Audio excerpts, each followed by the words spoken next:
Okay, so this part is all about formatting. I'm just going to go back to the practice paper and see what it's asking for.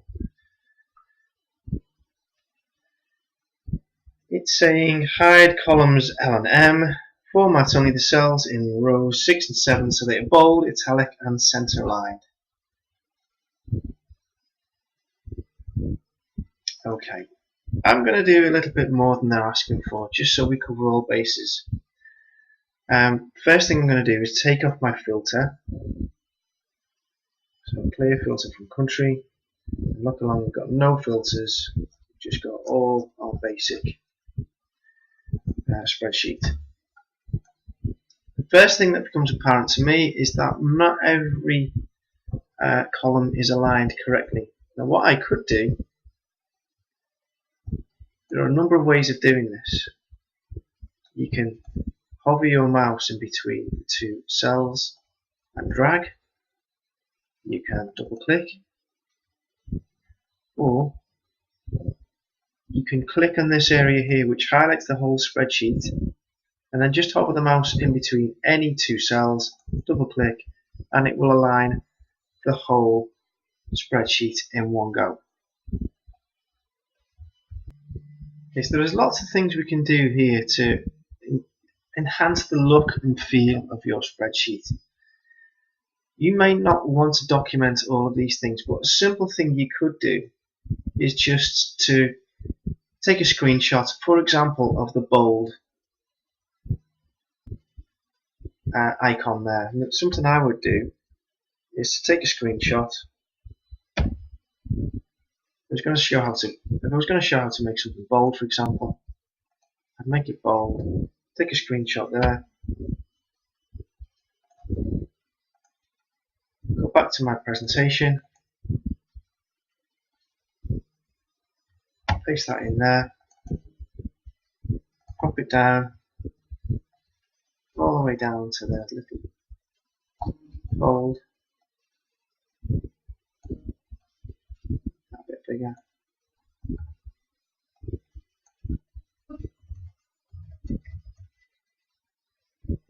It down, make it a little bit bigger, and maybe put in a little bit of a text box next to it to say bold text.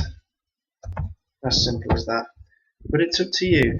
You may not want to include everything. You may be happy with a lot of the things I'm showing you. But I would start off with the title itself, and I'd make that the biggest part of the spreadsheet.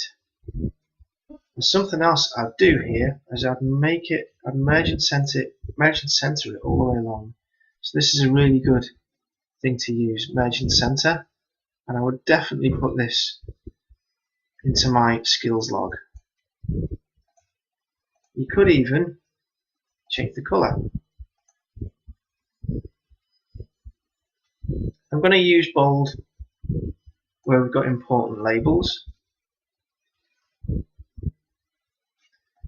I'm also going to use borders where we've got important areas that we need to segregate. So this, for example, is a separate little table on its own. And to make that into a table, I'm going to use borders here and use all borders. Now I could use a thick outside border. That might be quite useful. Again, we've got another table here which goes all the way down to the bottom. I think we need to put that in a border.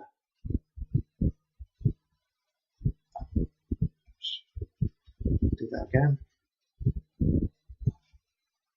I'm going to use all borders. Okay, so I'm going to again make that bold, increase the size, and I'm going to center align it as well. Something else I need to do, because I can't see the label, all of the labels. So something I need to do here is something called wrap text.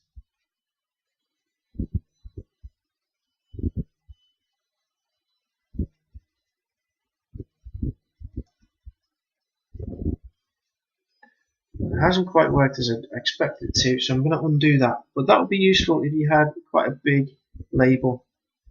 It might be worth showing how to do that. So for example, if I had gender of athlete, I might want to wrap that text. Might be something useful to show future reference, because although they're not after it in this practice paper, you may need it in future.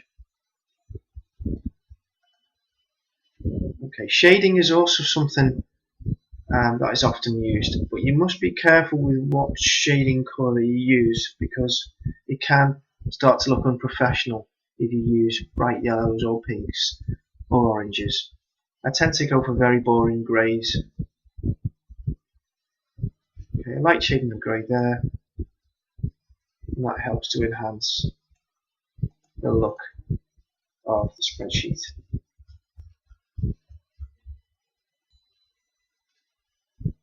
Okay, so I've just noticed a little anomaly here, so I'm going to need to include this as part of the actual title area here. That needs to be the same as the labels above it. That is all part of the same thing.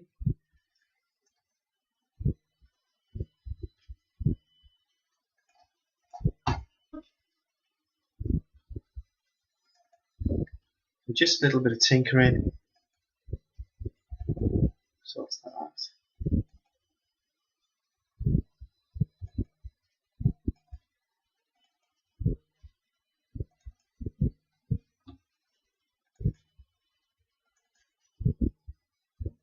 Okay, that's already looking a little bit better.